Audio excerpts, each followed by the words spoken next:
Hi hello welcome to Kiran TV news. YSRCP party నిజంగా చెప్తున్నాను కదా, జగన్మోహన్ రెడ్డి గారు కాస్తైనా ఆలోచించుకోండి. వైఎస్ఆర్సీపీని సర్వనాశనం చేయటానికి మీ పార్టీలో ఉండేటువంటి వ్యక్తులే ప్రధాన కారణం అని తెలుసుకోండి.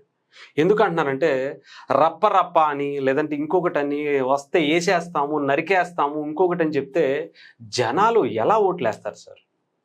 ఏ రకంగా మిమ్మల్ని నమ్మేటువంటి అంటే ఒక ధైర్యంగా జగన్మోహన్ రెడ్డి గారు అధికారంలోకి రావాలి అనేటువంటి కోరుకునేటువంటి వ్యక్తులు ఎందుకుంటారు చెప్పండి? వస్తే మేము వేసేస్తాం, నరికేస్తాం, ఇంట్లోంచి ఎత్తుకొచ్చి మరి రోడ్డు మీద పెట్టి వేసేస్తామంటే అది ఎంతవరకు కరెక్ట్?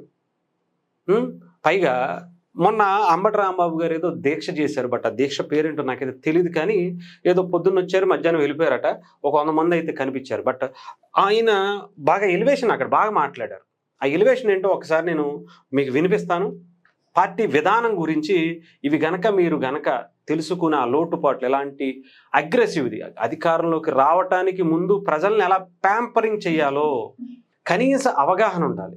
అంతేకాని ఇలా ఇష్టానుసారం మనం ఎలివేషన్ సినిమాలో డైలాగులు చెప్పేసి if you think I'm you bad అని చెప్పేసి ఆవిడ ఏదో చెప్తుంది, ఎవరో యాంకర్ మన శ్యామల గారు, అలా చెప్పుకుంటూ ఎలివేషన్స్ ఇచ్చుకుంటూ ఆయన ఎవరో అంబటి రాంబాబు గారు వచ్చి తక్కువ అంచనా వేస్తున్నారు, నేను రాగానే వేసేస్తాను ఆయన అంటాడు, ఈయన వచ్చేమో ఈయన అంటాడు, ఎవరు పడితే వాళ్ళు లేపేయటం, నరికేయటం, కొట్టేయటం, చంపేయటం, ఇది తప్ప అరే బాబు నేను వస్తే ఈ పథకం ఇస్తా, నేను వస్తే ఈ పని చేసి పెడతా, నేను వస్తే ఈ రోడ్డు వేస్తా, నేను వస్తే ఇక ఇది కట్టి పెడతా, నేను వస్తే అమరావతికి రాజధాని లేదంటే వేరే రాజధానం ఇంకొకటి పెడతా, నా ఆలోచన ఇది, నేను ఇలాంటి పథకం ఇవ్వాలనుకుంటున్నా, నేను ఇన్ని ఉద్యోగాలు తీసుకొస్తా, ఇన్ని కంపెనీలు పెడతా, ఆంధ్రప్రదేశ్కి ఏమేం కావాలో దాని గురించి మాట్లాడండి అయ్యా.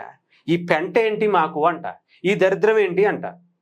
ఒకసారి ప్రతిపక్ష పాత్రకు మీకు మీరుగా అసలు అర్హత సాధించుకుంటారా లేదా అనే అటువంటి అనుమానం కూడా ఉంది నాకు నెక్స్ట్ ఎలక్షన్స్కి. ఒకసారి ఎందుకో పాపం నాగార్జున యాదవ్ గారు అనేటువంటి వ్యక్తి అధికార ప్రతినిధిగా ఆయన ఈ మధ్యన మరీ టూ మచ్గా మాట్లాడుతున్నారు అనిపిస్తుంది. ఒక్కసారి వినిపిస్తాను, ఆ తర్వాత దీనికి కౌంటర్గా వైఎస్ఆర్సీపీ వాళ్ళు దాన్ని అడ్డం పెట్టుకుని ఏం చేస్తున్నారు అనేది నేను ఈ ఒక వీడియోనే కాదు చాలా ఉన్నాయి, ఒకసారి మాట్లాడదాం.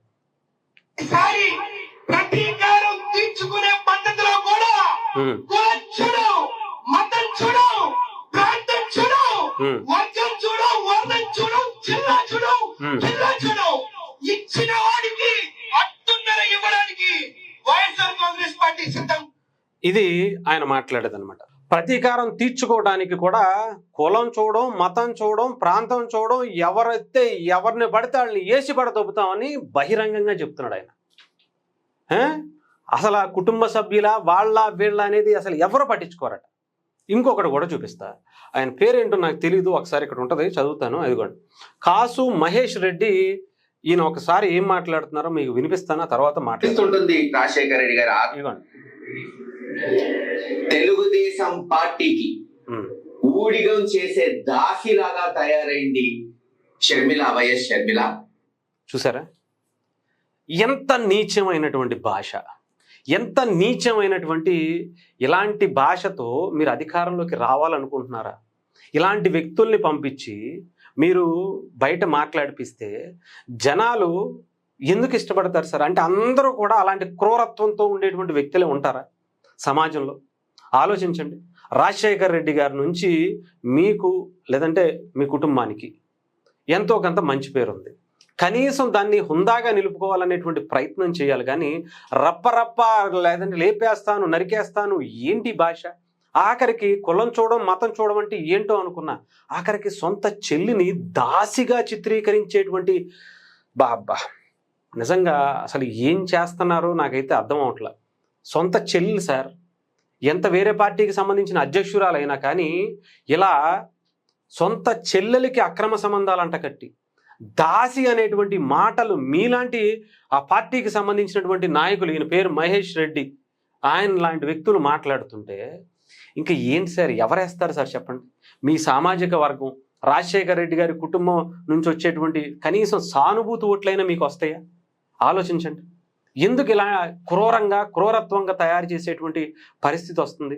ఇదేమన్నా సినిమానా చెప్పండి? సినిమా మీరు చేయాలనుకుంటే అలాంటి ఒక పేరు పెట్టుకుని మీరు సినిమా తీసుకోండి, రప్ప అని పెట్టి సినిమా తీసుకోండి. కానీ నిజ జీవితంలో జనాలు యాక్సెప్ట్ చేయరు సార్, అస్సలు యాక్సెప్ట్ చేయరు.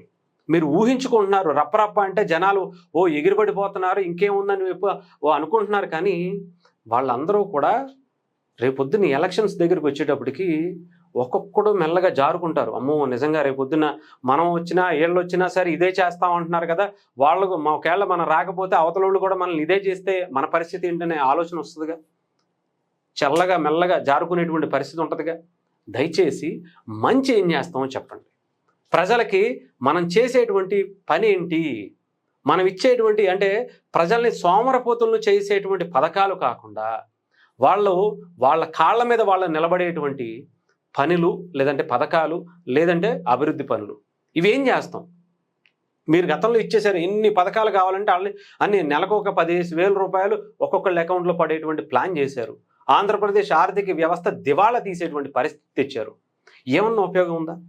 ప్రజలకు అవన్నీ అవసరం లేదు, మాకు ఇలాంటి సోమరపోతు పథకాలు మాకు వద్దు అని చెప్పి ముక్త కంఠంతో మీకు ఆల్రెడీ తీర్పిచ్చారుగా. తీర్పిచ్చినప్పుడు కనీసం దాని నుంచి తేరుకుని అలా రౌడీ రాజ్యాలు, అలా ఇష్టం వచ్చినట్టు బూతులు మాట్లాడి ఎవరిని పడితే వాళ్ళని అమ్మనా బూతులు, ఇంట్లో ఆడపిల్లల్ని, లేదంటే ఆఖరికి మీ తల్లి గారిని కూడా ఈ రకంగా రంకులంట కట్టారు సార్. ఇలాంటివి చేసే కదా, ఇలాంటివి మాట్లాడే కదా 151 నుంచి కనీసం సగమన్నా తెచ్చుకుంటారయ్యా అనుకుంటే ఆఖరికి ప్రతిపక్ష పాత్ర కూడా అడుక్కునేటువంటి పరిస్థితి తెచ్చారు. కేవలం ఇలాంటి మాటలు కాదా, ఇలాంటి వ్యక్తులు కాదా, ఇలాంటి చేష్టలు కాదా? ఇంకా తెలుసుకోకపోతే మిమ్మల్ని నిజంగా చెప్తున్నాను కదా, రాజశేఖర్ రెడ్డి గారు ఆ లెగసీని కంటిన్యూ చేసేటువంటి వ్యక్తులు కనుమరుగైపోయేటువంటి పరిస్థితి అయితే ఉంది. డెఫినెట్గా దీని మీద కాస్త ఒక హుందాగల రాజకీయాన్ని కొన్ని రోజులు అలవర్చుకుని చూడండి, చాలా మ్యాసివ్ ఇంపాక్ట్ కనిపిస్తుంది. ఒక కొత్త తరహా జగన్మోహన్ రెడ్డి గారు, ఒక కొత్త తరహా రాజకీయాన్ని వైఎస్ఆర్సీపీ కనీసం కొన్ని నెలలైనా సరే మీరు ప్రయత్నం చేసి చూడండి, చాలా మంచి ఇంపాక్ట్ కనిపిస్తుంది. ప్రజలు కూడా నమ్మకం కుదురుతుంది. అలాంటి నమ్మకాన్ని క్రియేట్ చేయండి తప్ప భయాన్ని కాదు.